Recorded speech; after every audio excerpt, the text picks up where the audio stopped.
ವರ್ಷದ ಮಗನನ್ನೇ ಕೊಂದು ಹಂತಕಿಯಾದ ಹೆತ್ತಮ್ಮ. ನಟ ಯಶ್ನ ಮತ್ತೊಬ್ಬ ಅಭಿಮಾನಿಯ ದುರಂತದ ಅಂತ್ಯ. ರಾಜಧಾನಿಯಲ್ಲಿ ಭ್ರಷ್ಟರಿಗೆ ಲೋಕಾಯುಕ್ತ ಶಾಕ್.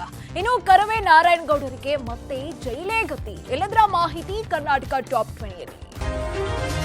ಚಿತ್ರದುರ್ಗದಲ್ಲಿ 5 ಅಸ್ಥಿಪಂಜರ ಪತ್ತೆ ಪ್ರಕರಣ ಬೆನ್ನಲ್ಲೇ ಮತ್ತೊಂದು ಬೆಚ್ಚಿ ಬೀಳಿಸುವ ಸ್ಟೋರಿ ಬೆಳಕಿಗೆ ಬಂದಿದೆ. 4 ವರ್ಷದ ಮಗುವನ್ನ ಕೊಂದು ಶವದೊಂದಿಗೆ ಕಾರಿನಲ್ಲಿ ತೆರಳುತ್ತಾ ಇದ್ದ ಮಹಿಳೆಯನ್ನ ಐಮಂಗಲ ಪೊಲೀಸರು ಬಂಧಿಸಿದ್ದಾರೆ. ಗೋವಾದಿಂದ ಬೆಂಗಳೂರಿಗೆ ತೆರಳುತ್ತಾ ಇದ್ದ ಸ್ಟಾರ್ಟ್ ಅಪ್ ಫೌಂಡರ್ ಮತ್ತು ಸಿಇಒ ಸೂಚನಾ ಸೇಠ್ ಬಂಧಿತ ಮಹಿಳೆ. ಗೋವಾದ ಹೋಟೆಲ್ನಲ್ಲಿದ್ದ ಸೂಚನಾ ಸೇಠ್ ಮಗುವನ್ನ ಹತ್ಯೆ ಮಾಡಿ ಗೋವಾದಿಂದ ಬೆಂಗಳೂರಿಗೆ ಟ್ಯಾಕ್ಸಿ ಮಾಡಿಕೊಂಡು ಮಗುವಿನ ಶವವನ್ನ ಕಾರಿನ ಡಿಕ್ಕಿಯಲ್ಲಿ ಇಟ್ಕೊಂಡು ಬರ್ತಾ ಇದ್ರು. ಆಕೆ ತಂಗಿದ್ದ ಹೋಟೆಲ್ ರೂಮ್ನಲ್ಲಿ ರಕ್ತದ ಕಲೆಗಳು ಪತ್ತೆಯಾಗಿತ್ತು. ಈ ಹಿನ್ನೆಲೆಯಲ್ಲಿ ಅನುಮಾನಗೊಂಡ ಗೋವಾದ ಹೋಟೆಲ್ ಸಿಬ್ಬಂದಿ ಪೊಲೀಸರಿಗೆ ಮಾಹಿತಿ ನೀಡಿದರು. ಹೋಟೆಲ್ ಒಳಗಡೆ ಹೋಗುವಾಗ ಇದ್ದ ಮಗು ಬರುವಾಗ ಇರಲಿಲ್ಲ. ಅದನ್ನ ಹೋಟೆಲ್ ಸಿಬ್ಬಂದಿ ಪ್ರಶ್ನಿಸಿದಾಗ ಸಂಬಂಧಿಕರ ಮನೆಗೆ ಕಳಿಸಿದ್ದೀನಿ ಅಂತ ಸುಳ್ಳು ಹೇಳಿದ್ರು. ಈ ಬಗ್ಗೆ ಗೋವಾ ಪೊಲೀಸರಿಗೆ ಮಾಹಿತಿ ಕೊಡಲಾಯಿತು. ಬಳಿಕ ಆರ್ಟಿಒ ಮೂಲಕ ಟ್ಯಾಕ್ಸಿ ಚಾಲಕನನ್ನ ಸಂಪರ್ಕಿಸಿ ಹೈವೇ ಬಳಿ ಪೊಲೀಸ್ ಠಾಣೆ ಕಂಡಾಕ್ಷಣ ನಿಲ್ಲಿಸುವಂತೆ ಸೂಚಿಸಲಾಗಿತ್ತು. ಅದರಂತೆ ಚಾಲಕ ರಾಷ್ಟ್ರೀಯ ಹೆದ್ದಾರಿ 4 ಬಳಿಯ ಐಮಂಗಲ ಠಾಣೆ ಪೊಲೀಸರಿಗೆ ಆರೋಪಿ ಸೂಚನಾರನ್ನ ಒಪ್ಪಿಸಿದ್ದಾರೆ. ಕಾರಿನ ಡಿಕ್ಕಿಯಲ್ಲಿದ್ದ ಮಗುವಿನ ಶವವನ್ನ ಶವಾಗಾರಕ್ಕೆ ರವಾನಿಸಿ ಐಮಂಗಲ ಪೊಲೀಸರು ಸೂಚನಾರನ್ನ ಬಂಧಿಸಿದ್ದಾರೆ. ಗೋವಾ ಪೊಲೀಸರಿಗೆ ಆರೋಪಿ ಸೂಚನಾರನ್ನ ಐಮಂಗಲ ಪೊಲೀಸರು ಹಸ್ತಾಂತರಿಸಿದ್ದಾರೆ.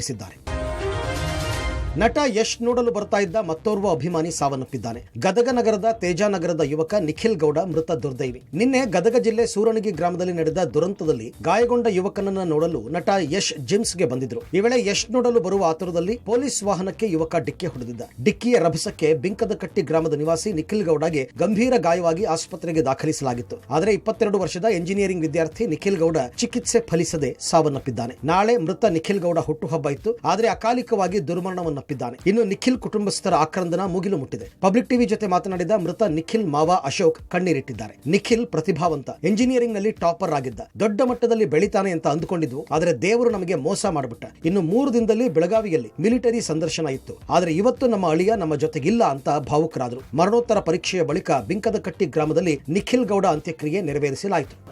ನಾಳೆ ಅವನ ಹುಟ್ಟುಹಬ್ಬ ಅವಂದು. ಅದ್ರಾಗ ಮತ್ತು ಇನ್ನು 3 ದಿನ ಬಿಟ್ಟು ಬೆಳಗಾವ್ಗೆ ಅಲ್ಲಿ ಇಂಟರ್ವ್ಯೂ ಕೊಡಕ್ಕೆ ಹೊಂಟಿದ್ದವ.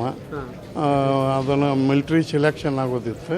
ಅದು ಏನು ಮಾಡಬೇಕು, ದೇವರು ಇಷ್ಟು ದೌಡ ಅವನ್ನ ಕರ್ಕೊಂಡ್ಬಿಟ್ಟ. ದೇವ್ರಿಗೆ ಒಳ್ಳೆಯರ ಅನ್ನೋದು ಗುರ್ತಾಗೋದಲ್ಲ. ಕೆಟ್ಟ ಮಂದಿನ ಇರ್ತಾನೆ, ಒಳ್ಳೆಯರನ್ನ ಕರ್ಕೊಂಡ್ಬಿಡ್ತಾನೆ ಸರ್.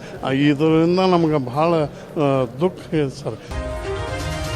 ನಟ ಯಶ್ ಅಭಿಮಾನಿಗಳ ಸಾವು ಸಂಭವಿಸಿದ ಗದಗ ಜಿಲ್ಲೆಯ ಲಕ್ಷ್ಮೇಶ್ವರ ತಾಲೂಕಿನ ಸೂರಣಗಿ ಗ್ರಾಮದಲ್ಲಿ ನೀರವ ಮೌನ ಆವರಿಸಿದೆ. ಇಂದು ಮೃತರ 3ನೇ ದಿನದ ಪಿಂಡ ಪ್ರದಾನ ಕಾರ್ಯ ನಡೀತಾ ಇದೆ. ಸ್ಮಶಾನದಲ್ಲಿ ಎಡೆ ಇಟ್ಟು ಮೃತ ಮುರಳಿ, ನವೀನ್, ಹನುಮಂತರ 3ನೇ ದಿನದ ಕಾರ್ಯ ನೆರವೇರಿಸಲಾಯಿತು. ಇನ್ನು ನಿನ್ನೆ ಮೃತ ಹನುಮಂತ ಕುಟುಂಬಕ್ಕೆ ನಟ ಯಶ್ ಸಾಂತ್ವನ ಹೇಳಿದ್ರು. ನಿಮಗೆ ಬೇಕಾದ ಸಹಾಯವನ್ನ ಮಾಡ್ತೀನಿ, ನಿಮ್ಮ ಮಗ ಬೇರೆಯಲ್ಲ, ನಾನು ಬೇರೆಯಲ್ಲ ಅಂತ ಯಶ್ ಧೈರ್ಯ ತುಂಬಿದ್ದಾರೆ ಅಂತ ಹನುಮಂತು ಪೋಷಕರು ಕಣ್ಣೀರು ಹಾಕಿದ್ದಾರೆ. ಇನ್ನು ಮೃತ 3 ಯಶ್ ಅಭಿಮಾನಿಗಳ ಕುಟುಂಬಕ್ಕೆ ಹೆಚ್ಚಿನ ಪರಿಹಾರ ನೀಡಬೇಕು ಅಂತ ಸೂರಣಗಿ ಗ್ರಾಮಸ್ಥರು ಆಗ್ರಹಿಸಿದ್ದಾರೆ. ಮೃತ 3ರದ್ದು ಕಡು ಬಡತನದ ಕುಟುಂಬ. ಮೃತರ ಕುಟುಂಬಗಳಿಗೆ ಸರ್ಕಾರದಿಂದ ಮನೆ ನೀಡಬೇಕು. ಅಂಬೇಡ್ಕರ್ ಅಭಿವೃದ್ಧಿ ನಿಗಮದಡಿ 2 ಎಕರೆ ಜಮೀನು ಕೊಡಬೇಕು. ಘಟನಾ ಸ್ಥಳದಲ್ಲಿ ಮೃತರ ಪುತ್ಥಳಿ ನಿರ್ಮಿಸಬೇಕು. ಮುಂದಿನ ಯುವ ಪೀಳಿಗೆಗೆ 3ರ ಪುತ್ಥಳಿ ಮಾರ್ಗದರ್ಶನವಾಗಬೇಕು. ಯಾವ ಕಾರಣಕ್ಕೆ ಯುವಕರು ಮೃತಪಟ್ಟಿದ್ದಾರೆ ಎಂಬ ಸಂದೇಶ ಗೊತ್ತಾಗಬೇಕು ಅಂತ ಸೂರಣಗಿ ಗ್ರಾಮಸ್ಥರು ಆಗ್ರಹಿಸಿದ್ದಾರೆ.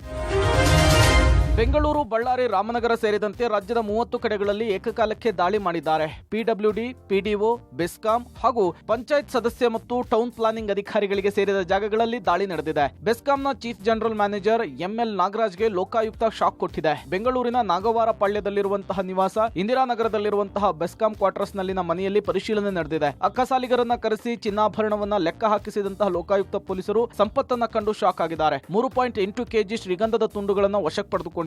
9 ಸೈಟ್ಗಳು, 3 ಮನೆಗಳು, 3 ಪೆಟ್ರೋಲ್ ಬಂಕ್ಗಳು, ಕೃಷಿ ಜಮೀನು, ಶಿಕ್ಷಣ ಸಂಸ್ಥೆಗಳ ದಾಖಲೆಗಳು ಪತ್ತೆಯಾಗಿದೆ. ಇನ್ನು ಬೆಂಗಳೂರಿನಲ್ಲಿ ಪಿಡಬ್ಲ್ಯೂಡಿ ಇಂಜಿನಿಯರ್ ಸತೀಶ್ ಬಾಬು ಮನೆಯಲ್ಲಿ ಖಜಾನೆ ಪತ್ತೆಯಾಗಿದೆ. ಚಿನ್ನಾಭರಣ, ಬೆಳ್ಳಿ ದೀಪದ ಕಂಬ, ನಗದನ್ನ ವಶಕ್ಕೆ ಪಡೆದಿದ್ದಾರೆ ಲೋಕಾಯುಕ್ತ ಅಧಿಕಾರಿಗಳು. ಬೆಂಗಳೂರಿನ ಜಯಮಹಲ್ನಲ್ಲಿರುವಂತಹ ಮನೆ ಹಾಗೂ ಚಿತ್ರದುರ್ಗ ನಗರದ ಜೆಸಿಆರ್ ಬಡಾವಣೆಯಲ್ಲಿರುವಂತಹ ಮನೆಯನ್ನ ಶೋಧ ನಡೆಸಲಾಗಿದೆ. ಕೋಲಾರ ಮೂಲದ ಇಂಜಿನಿಯರ್ ಸತೀಶ್ ಬಾಬು ಈ ಹಿಂದೆ ಚಿತ್ರದುರ್ಗದಲ್ಲಿ ಕಾರ್ಯನಿರ್ವಹಿಸಿದ್ರು.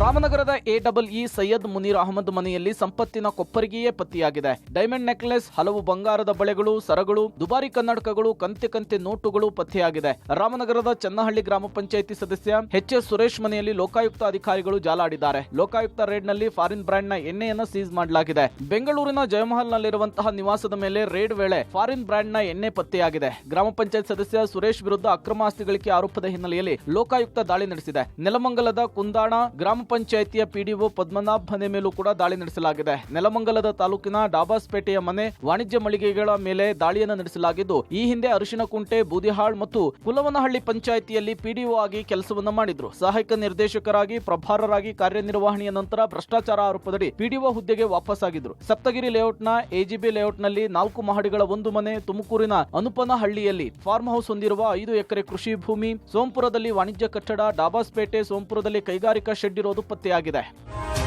ಕೋಲಾರದ ಮಾಲೂರು ಕಾಂಗ್ರೆಸ್ ಶಾಸಕ ನಂಜೇಗೌಡ ಮೇಲಿನ ಇಡಿ ದಾಳಿ ಮುಕ್ತಾಯಗೊಂಡಿದೆ. ಸತತ 2 ದಿನಗಳಿಂದ ದಾಖಲೆಗಳ ಪರಿಶೀಲನೆ ನಡೆಸ್ತಾ ಇದ್ದ ಇಡಿ ಅಧಿಕಾರಿಗಳು ಹಲವು ದಾಖಲೆಗಳನ್ನು ವಶಕ್ಕೆ ಪಡೆದಿದ್ದಾರೆ.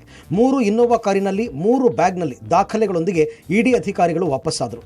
ಇಂದು ಶಾಸಕ ನಂಜೇಗೌಡ ನಿವಾಸ, ನಂಜುಂಡೇಶ್ವರ ಸ್ಟೋನ್ ಕ್ರಷರ್, ಮಾಲೂರು ತಹಶೀಲ್ದಾರ್ ಕಚೇರಿ, ಕೋಚಿಮುಲ್ನಲ್ಲಿ ಶೋಧ ನಡೆಸಿದರು. ಇನ್ನು ಶಾಸಕ ನಂಜೇಗೌಡ ಮನೆಯಲ್ಲಿ ಕೇವಲ 17 ಲಕ್ಷ ಹಣ ಪತ್ತೆಯಾಗಿದೆ. ಸ್ಟೇಟ್ಮೆಂಟ್ ಕಾಪಿಗೆ ಸಹಿ ಮಾಡುವಂತೆ ಅಧಿಕಾರಿಗಳು ತಿಳಿಸಿದರು. ಅದಕ್ಕೆ ವಕೀಲರಿಂದ ಲೀಗಲ್ ಒಪಿನಿಯನ್ ಪಡೆದು ಸಹಿ ಮಾಡುವುದಾಗಿ ಶಾಸಕ ನಂಜೇಗೌಡ ಹೇಳಿದರು. ಅದಕ್ಕೆ ಅಧಿಕಾರಿಗಳು ಸಮಯಾವಕಾಶ ಕೊಟ್ಟಿದ್ದು, ಸಹಿ ಮಾಡದೇ ಇದ್ದರೆ ಶಾಸಕ ನಂಜೇಗೌಡರನ್ನ ವಶಕ್ಕೆ ಪಡೆಯುವ ಸಾಧ್ಯತೆ ಇದೆ. ಇನ್ನು ಕೋಚಿಮುಲ್ ಉದ್ಯೋಗ ಹಗರಣ ಸಂಬಂಧ ಕೋಚಿಮುಲ್ ನಿರ್ದೇಶಕರನ್ನ ವಿಚಾರಣೆಗೆ ಒಳಪಡಿಸಿದ್ದಾರೆ. ಕನ್ನಡ ನಾಮಫಲಕ ಅಳವಡಿಕೆಗಾಗಿ ಆಗ್ರಹಿಸಿ ಉಗ್ರ ರೂಪದ ಪ್ರತಿಭಟನೆ ನಡೆಸಿ ಜೈಲು ಸೇರಿದ್ದ ಕರವೇ ನಾರಾಯಣಗೌಡ ಸೇರಿ ಕಾರ್ಯಕರ್ತರು ಇಂದು ಬಿಡುಗಡೆಯಾಗಿದ್ದಾರೆ. ಆದರೆ ಕರವೇ ರಾಜ್ಯಾಧ್ಯಕ್ಷ ನಾರಾಯಣಗೌಡರನ್ನ ಜೈಲಿನಿಂದ ಹೊರಬಂದ ತಕ್ಷಣವೇ ಕುಮಾರಸ್ವಾಮಿ ಲೇಔಟ್ ಪೊಲೀಸರು ಮತ್ತೆ ವಶಕ್ಕೆ ಪಡೆದುಕೊಂಡರು. 2017ರಲ್ಲಿ ಯಲಚೇನಹಳ್ಳಿ ಮೆಟ್ರೋ ನಿಲ್ದಾಣದಲ್ಲಿ ಮಸಿ ಬೀಳದು ಪ್ರತಿಭಟನೆ, ಸಾರ್ವಜನಿಕ ಆಸ್ತಿ ನಾಶ, ಸರ್ಕಾರಿ ಅಧಿಕಾರಿಗಳ ಕೆಲಸಕ್ಕೆ ಅಡ್ಡಿ ಪ್ರಕರಣ ಸಂಬಂಧ ಮತ್ತೆ ವಶಕ್ಕೆ ಪಡೆದುಕೊಂಡರು. ನೃಪತುಂಗ ರಸ್ತೆಯಲ್ಲಿರುವ ಜಿಲ್ಲಾ ಮ್ಯಾಜಿಸ್ಟ್ರೇಟ್ ಕೋರ್ಟ್ಗೆ ಹಾಜರುಪಡಿಸಲಾಯಿತು. ಆದರೆ ವಾದ ಪ್ರತಿವಾದ ಆಲಿಸಿದ ನ್ಯಾಯಾಲಯ ನಾಳೆಗೆ ಆದೇಶವನ್ನು ಕಾಯ್ದಿರಿಸಿದೆ. ಈ ಹಿನ್ನೆಲೆಯಲ್ಲಿ ಮತ್ತೆ ಪರಪ್ಪನ ಅಗ್ರಹಾರ ಜೈಲಿಗೆ ನಾರಾಯಣಗೌಡರನ್ನ ಶಿಫ್ಟ್ ಮಾಡಲಾಗಿದೆ.